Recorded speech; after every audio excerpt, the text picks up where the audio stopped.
Kitty. Friend. Ever heard of a little town in Pennsylvania called Gettysburg?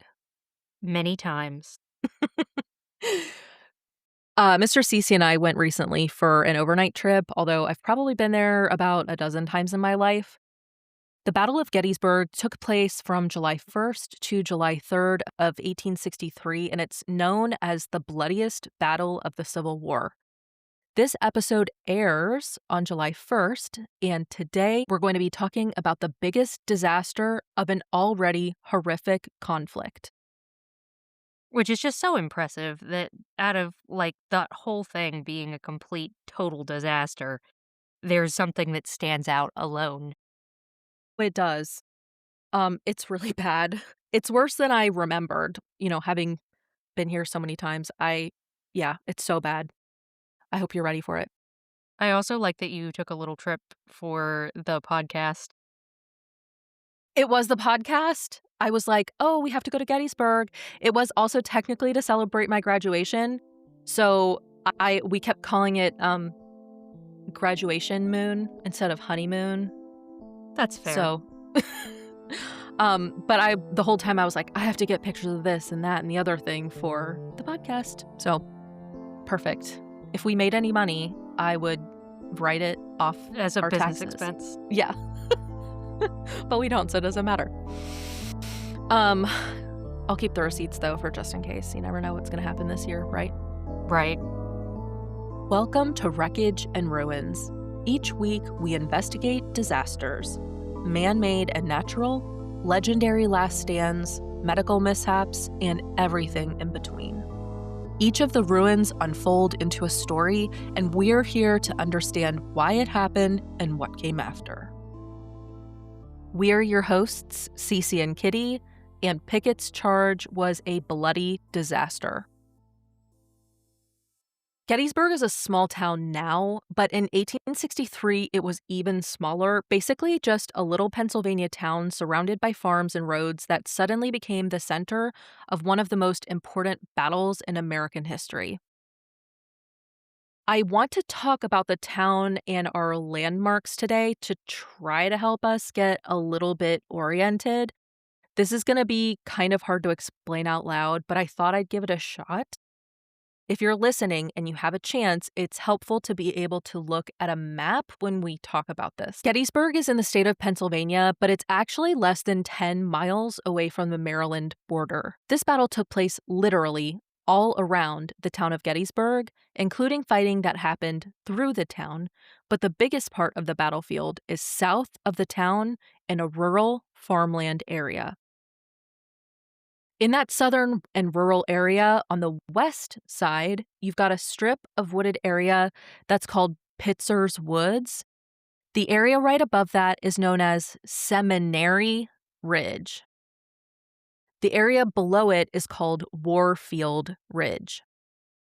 In the middle of this battlefield, you can think there's the west side and the east side. That the Confederates were mostly on the west side and the Union was mostly on the east side. So in the middle, you have more or less flat, although a little hilly space. Just south of the actual town and what I consider the eastern part of the battlefield, there's what's called Cemetery Hill. From there, you can look out and see the town. Cemetery Ridge is just a little further south. And then there's also Devil's Den and Little Round Top, other major sites in Gettysburg. Like I said, I recommend checking out a map, but I just wanted to go over it. When you look at it, I'm going off script. The town is at the top. You have some battles or skirmishes going on kind of on top of the town. And then the bottom is like a big oval, more or less. And then there's Seminary Ridge and Cemetery Ridge. There's also Cemetery Hill. So Lots of things with the same name. it Or is very similar names. Yeah, and in a very small area. So I feel really bad. So that was me kind of doing my best to describe that on the west side are the Confederates for what we're talking about, and the east side are the Union. But like I said, please get out a map because it helps a lot to be able to visualize this. I will find a map to post to our socials to help make Thank this you. easier. There's a small chance I might have one, but if I don't, that will be very helpful. We've talked about the Civil War here before. The United States of America was already deep into a bloody and terrible conflict with the Confederate States of America by this point in 1863. Leading up to Gettysburg, General Robert E. Lee had invaded Pennsylvania with roughly 65 to 75,000 men into Pennsylvania, hoping that they could gather food and supplies from Northern Territory rather than war ravaged Virginia. They could also threaten major northern cities, and importantly, General Lee hoped a major victory on northern soil might weaken support for the war and force the Union toward negotiations. Um, Before I go any farther, I have a lot of sources here that I trust. There are a lot of sources out there, but I selected the ones that I trust the most, which are mostly American Battlefield Trust, the National Park Service, and a couple others. So these people estimates that I'm going to use through the episode are mostly from those. This is one of those things where a lot of people might have opinions on it, but this is what I'm rolling with for this narrative. Okay. So, at the same time that Robert E. Lee is going up into Pennsylvania, Major General George Meade with the Union Army has about 93 to 104,000 men that were moving north to find him. Meade had only just replaced Major General Joseph Hooker. Neither side was specifically looking for Gettysburg because it wasn't some major strategic prize. It was a tiny crossroad town with roads running in and out of it, which is partly why both of the armies ended up funneling toward it. So I think this is interesting that Meade had really, literally only just picked up the baton here and got himself into Gettysburg by accident. Yep. As Confederate forces spread out across southern Pennsylvania and Union troops moved to intercept them, both armies started converging, basically, like you said, by accident. Confederate troops approaching Gettysburg encountered Union cavalry west of town.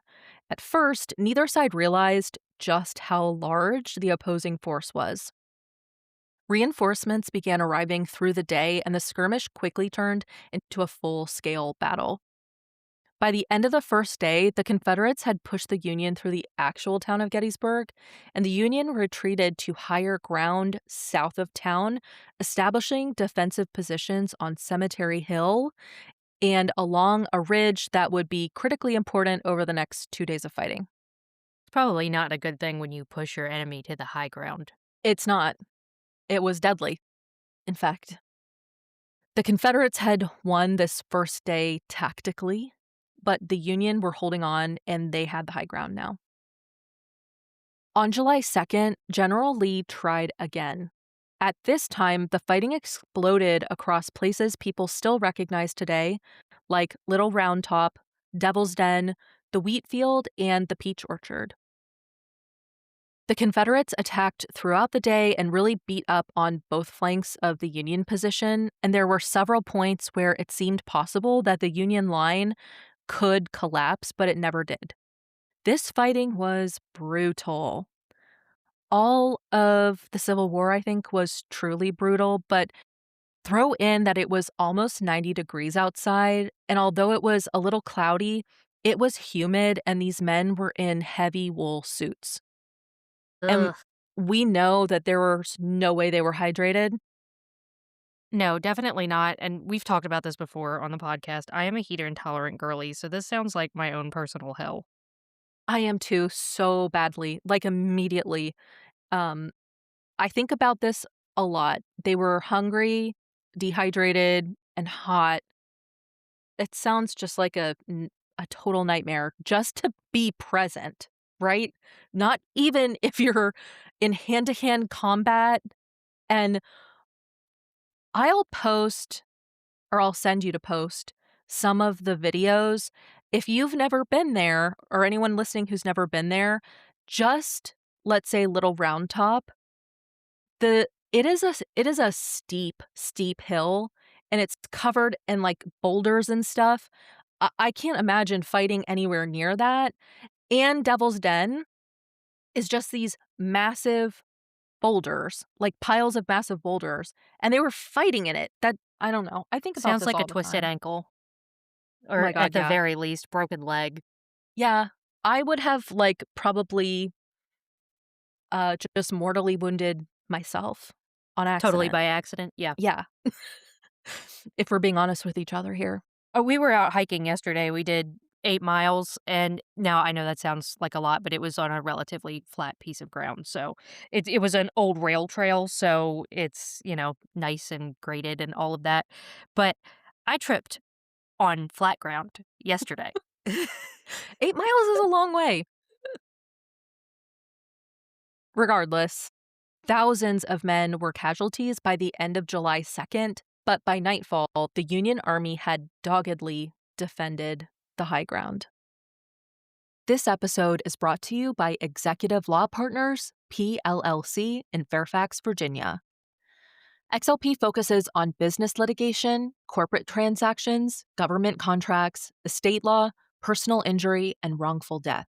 When things go sideways, you want a legal team that knows how to steady the ship. XLP is here to help. Seasoned attorneys with real world experience can walk you through your options to get the relief you need. For more information, please visit their website at xlppllc.com or find the link on the Wreckage and Ruins website sponsor page. And make sure to tell them we sent you.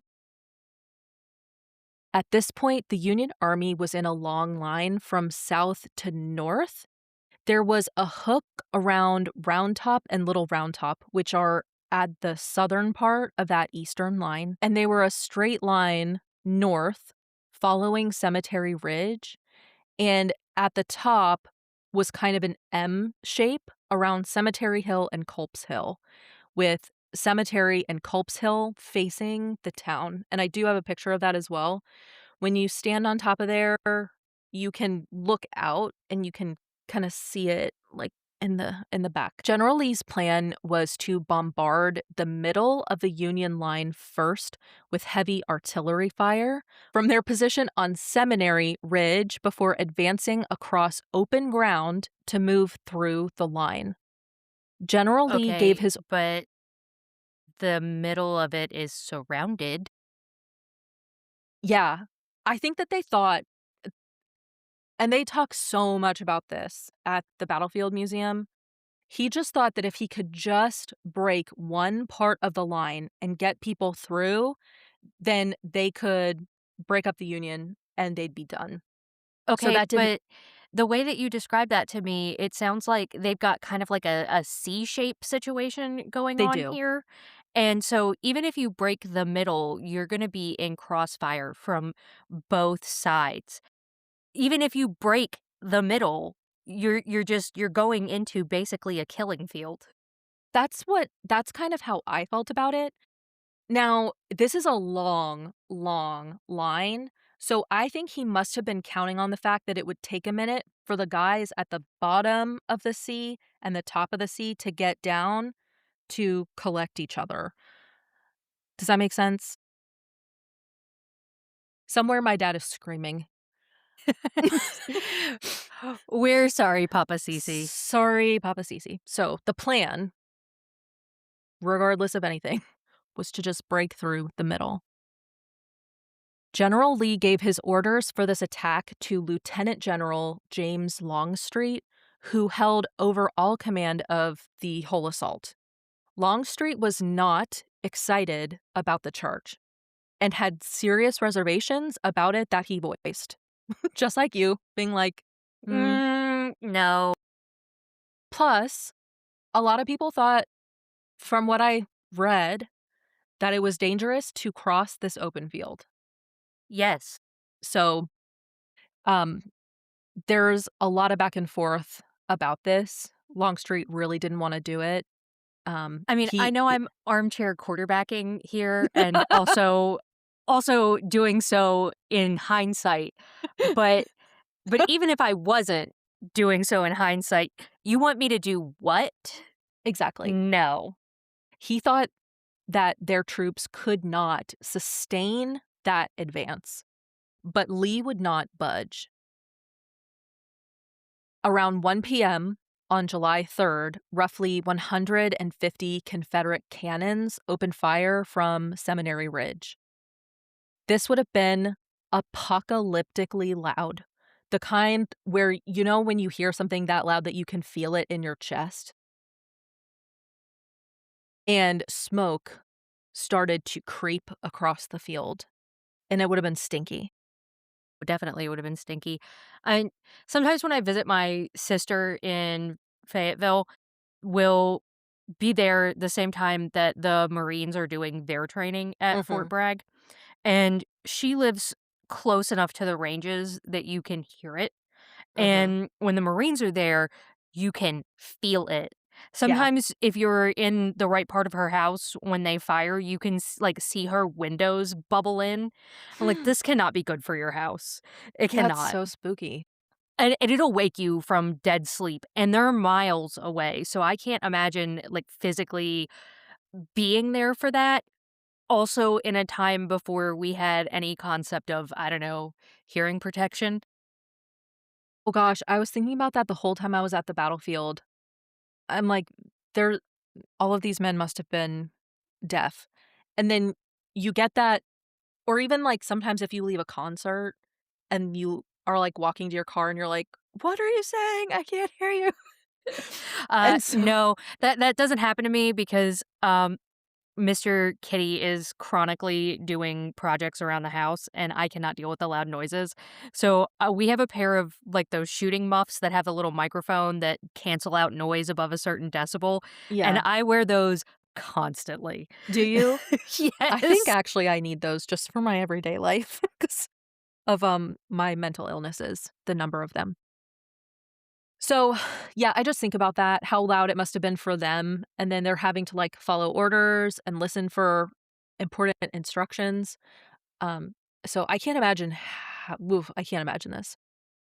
Yeah, you really need that guy with the signal flag and the drummer for You sure. do. The Confederate artillery fire was quickly answered with Union artillery, and they continued back and forth for almost 2 hours. Oh my gosh, that's so long. It is. With all that smoke covering the battleground and the slowing guns after that 2-hour-ish time, to the Confederate commanders, it seemed as though their plan was working. What they couldn't see was that so many of their artillery shells overshot the Union line and were exploding but weren't impacting the Union hardly at all. The Union commanders had intentionally slowed down their firing to save ammunition and to create the impression that their guns had been knocked out. Oh, sneaky. Sneaky. Thinking that the first part of their plan had been executed successfully, almost 13,000 Confederates started emerging from the tree line on Seminary Ridge. For reference, before I break this down, I got this information actually directly from the Gettysburg Museum. I told you Mr. Cece and I were there last weekend. A regiment is about 350 men. A brigade is made up of 2 to 6 regiments, and then a division is 2 to 4 brigades. So we have, like, the smallest to biggest. There were 4 divisions: Picketts, Pettigrews, Trimbulls, and the brigades of Wilcox and Perry that were part of this advance of the 13,000 men. That's just so many dudes. It's so many dudes, truly. This would have been both kind of astonishing and, in my opinion, certainly spooky to see. They came out in these long and organized lines with their battle flags out, officers on horseback, and drummers and buglers. This is one of the reasons why Pickett's charge is still talked about so much, is because It was one of the largest infantry assaults of the entire Civil War, and it was happening just out in the open. which I maintain is stupid. Yeah, put Kitty down as no. They were attempting to cross about 3/4 to a mile of open ground to the Union line on Cemetery Ridge, so they didn't have any shelter out there, no trenches, no houses. It was just fences and fields. The Confederates really tried their best to keep this orderly so they could stay aligned and stay on target until the Union artillery opened fire. This immediately started to wipe out entire groups of men and creating holes in the Confederate line. But the officers shouted for the men to close ranks and keep moving, and they did. Could never. I could never. I'm sorry. Like, I don't know. I don't listen. No, I don't either.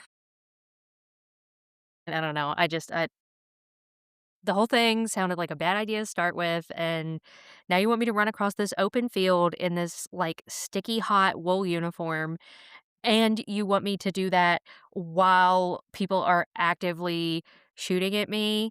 No, Exactly. thank you. No. No. Mm-mm. When the Confederates got to about the halfway point in the open field, thousands of Union infantry, many of them behind stone walls on that elevated ground on Cemetery Ridge, began to fire on them. So they're being absolutely pummeled from the artillery line and now from rifle fire. And the Confederates are just falling at an insane rate. But they were resolved with this one and continued pressing on despite all of the casualties that probably should have broken their resolve many times. Like, I understand when you look at D-Day, right? You know, the amount of casualties in order to achieve a task is Mhm. sometimes one of those things that you have to weigh, and you have to understand that sometimes you're gonna lose people in order to accomplish a task, and sometimes you're gonna lose a lot of people in order to accomplish a task. This doesn't seem like it was as well planned or as well thought or, I don't know, half as expected as D-Day. No, it wasn't. And I don't think I mentioned this, but this was actually kind of like a second choice. Lee had originally wanted Pickett's division there at dawn, I guess, and they didn't get there on time because I guess Longstreet didn't get them there. It was Longstreet's responsibility to get them there. So But this now was they're late actually too, so that's great. right, exactly. So this was that I think that's where it started. When you start the day like that, where things are just not kind of adding up for you the right way, I think that's when you kind of have to call an audible and be like, maybe we need to just like not do this right now. There are some times that you just need to call it a day and take a nap and try again tomorrow. I agree. Many Confederate units had started to lose officers, and the men became disorganized and they drifted toward a bend in the Union line known as the Angle, Angle. And the Confederates made this the new focus of their assault, thinking that if they could break through even just a little, they could split the Union army in two. And sure as shit, I don't really believe in giving the Confederates compliments, but these men kept going. And what was left of Brigadier General Lewis Armistead's brigade actually reached that stone wall on Cemetery Ridge, and they began engaging in hand-to-hand combat, and for a second, it probably felt like all wasn't lost. Ooh. Yeah. Not only that, but this moment where the Confederate men just refused to let up or turn around was sincerely a Herculean effort that, quite frankly, was exceptionally brave. Yeah, because I am too much of a yellow belly to have participated in this. I am too, especially everything being considered. If I had lost one of my officers, I would have been like, nobody's telling me what to do anymore. I'm done. right? But they didn't. They knew that the goal was to break through this line, and they kept going. Like, come hell or high water, they were gonna continue. Really, we're gonna do this or die trying, and they meant it. They did. And this is where Armistead becomes one of the most tragic figures of the Battle of Gettysburg as a whole because he gets farther than almost anyone, crosses the Union line, and then is mortally wounded almost immediately. Again, this isn't praise for the cause because the cause was rotten. But on a purely human level, these individual, regular men were just walking into their death, and they didn't stop. Ugh. But just as this started to get hairy, Union reinforcements rushed into the angle and sent a renewed wave of fire into the Confederates. The men who had gotten to the wall became isolated and literally behind enemy lines, and the advance stalled and then collapsed at that time. What had started as a coordinated assault involving 13,000 men had now just become a shattered line of units fighting for their lives. So the Confederates had two choices: keep fighting and probably die, or retreat. And at that point, most chose to retreat, hurrying back to the tree line at Seminary Ridge. And after some extended artillery fire on the retreating Confederates, that ended Pickett's charge. Yeah, I'm gonna just tell you right now that if I had made it all the way across that and then broken through the line and then realized that we have to go all the way back, I would have just sat down with my hands up. Probably. Yeah. Like, take take me. I'm Yeah, I'm done. good. I'm so good. Put me in, like, Put me in camp. I'm a not going back. dirty yeah. You know what's so funny? It's not funny. We talked about parole in the Andersonville episode, and I was kinda like, I know that they would just have to, like, swear that they wouldn't go back, right? They wouldn't, I Mhm. swear I'll never fight again." So they actually talk about that at the Gettysburg Museum, but my brother, who we've talked about before, who was the one who suggested the double Andersonville. Andersonville and Sultana, made sure to let me know that parole, and I kinda knew this, I don't know why I didn't think about it when we were talking about it, but the point of parole was that you said, "I swear I will never go back to the war, I will never help my side again," but if they caught you again and they found out that you had gone back, like, you were done. So, that was the point of the parole. Which is fair, honestly. Truly, yeah. But I just wanted to make sure to I always said that I would bring up corrections whenever they happened, so here we go. This attack had failed and dashed General Lee's last chance to win the Battle of Gettysburg. General Lee was watching the remnants of the assault return, and rather than blaming his officers or the soldiers who carried out the attack, he reportedly rode around the survivors and accepted responsibility for the stunning failure. According to the American Battlefield Trust, General Lee told them, "It's all my fault." Yes, it is your fault for sending them across that open field. Yes. Am I We do love shocked? somebody that can accept responsibility, though. We do love that. Yes. I'm like, "Okay."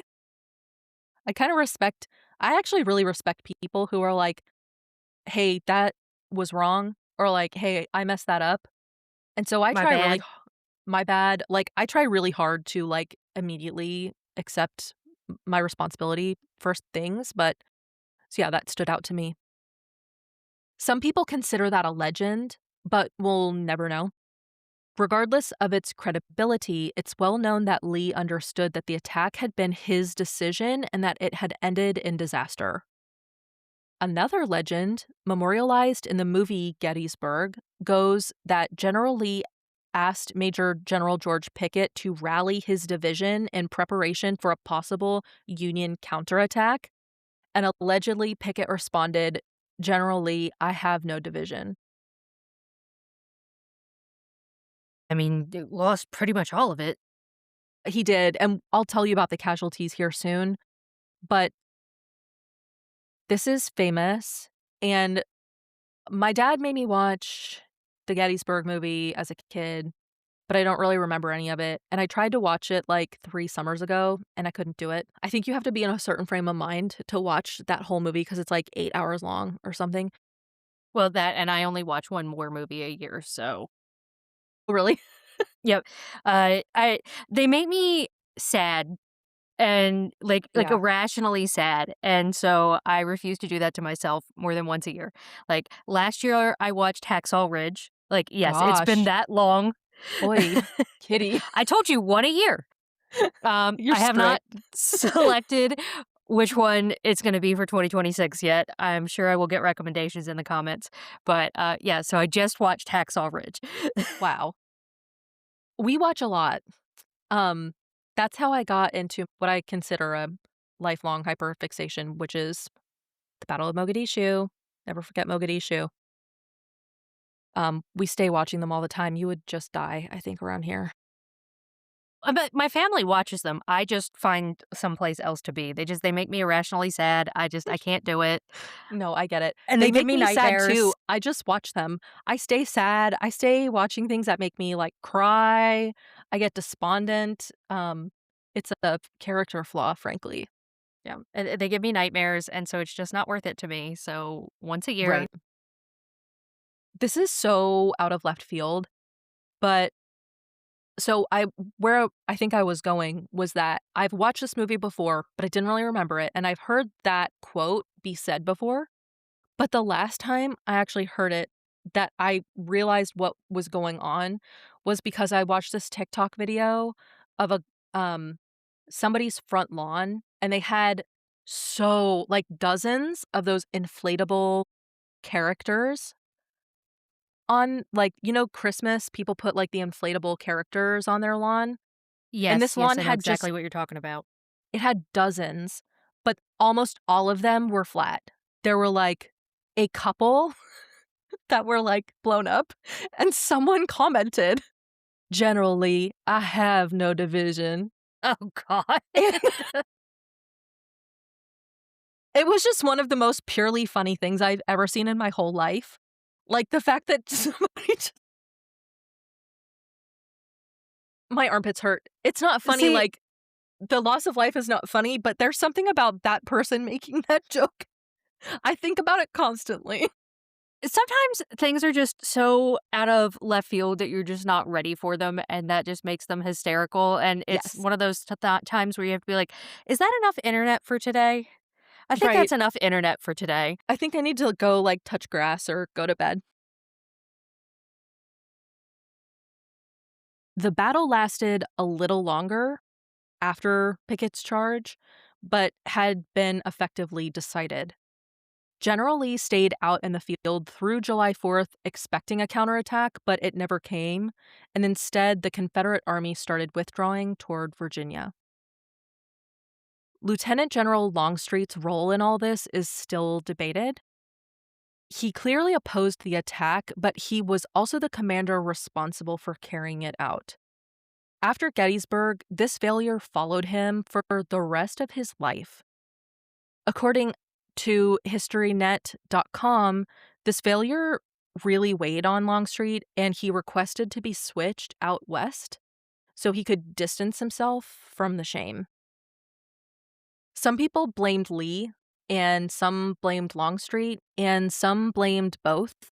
But the simplest version is probably this: General Lee ordered a terrible attack.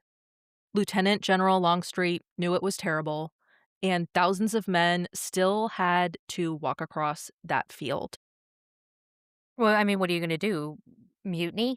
Ugh, I said, no, I don't want to. Pickett's division, which was about 5,400 men, according to the American Battlefield Trust, suffered over 2,655 casualties by itself, and the total death toll is estimated between 6,000 and 6,555 of the approximately 13,000 men who participated. And if you'll remember from Andersonville, casualties include dead, wounded, and missing. Yeah, wow. The losses that the Confederates had suffered in Gettysburg were astronomical, and more importantly, they lost what would have been a really decisive victory in Northern soil. The point we talked about where the Confederates had met the Union at the angle is regarded as the peak of Confederate military power, where they were the closest to reaching their goals before the tide turned permanently against them, even if the struggle continued for another 2 years. More than 160 years later, Pickett's charge remains a symbol of catastrophic decision making. It was a moment when determination collided with reality and reality won. For the men who crossed that field on July 3rd, 1863, the cost of that lesson was measured in thousands of lives. I hate it. It was so frustrating to read all of that, Kitty. And we sat and watched a couple of videos because Mr. Cece knew that we were, on a field mission and we had to collect information. And so we sat down and watched the museum videos. And man, nobody's perfect. And this was just stunning. A really, really, really big mistake. So, so big of a mistake, so deadly. I cannot imagine. And that was just Pickett's charge. That doesn't include all of the other battles. And that's what blows my mind. And especially going to Gettysburg, and you can just especially from Little Round Top, which is one of my favorite places, you can look across the whole battlefield and you can look up to the town, right? And 50 something thousand men killed, captured, or wounded over It's a nuts. couple of days? And that's why that whole town is haunted. And For sure. this was just Pickett's charge, and I talked a little bit in the beginning, but that was just kind of like dipping our toe into it because I wanna be able at some point to go again and talk about it a little bit more in depth. Um, so this was just it's incredible. Tragic, spooky, horrible decision making. Oh gosh. Thank you for sharing that with me. Thank you, Kitty. I'm gonna have fun editing this one. You did a really good job.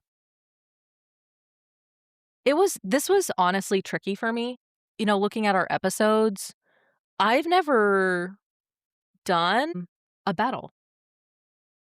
This was my first battle. Yeah.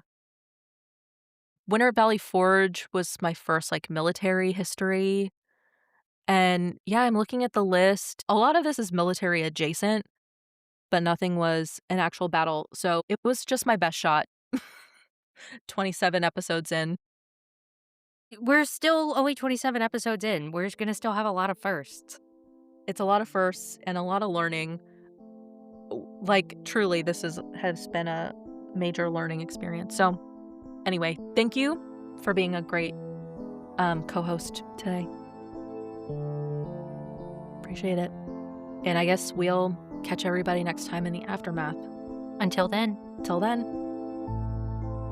Wreckage and Ruins is researched, written, reported, and edited by us, Cece and Kitty, with music by Tearing Down the Circus, and the show is produced by Wood and Wreckage, LLC.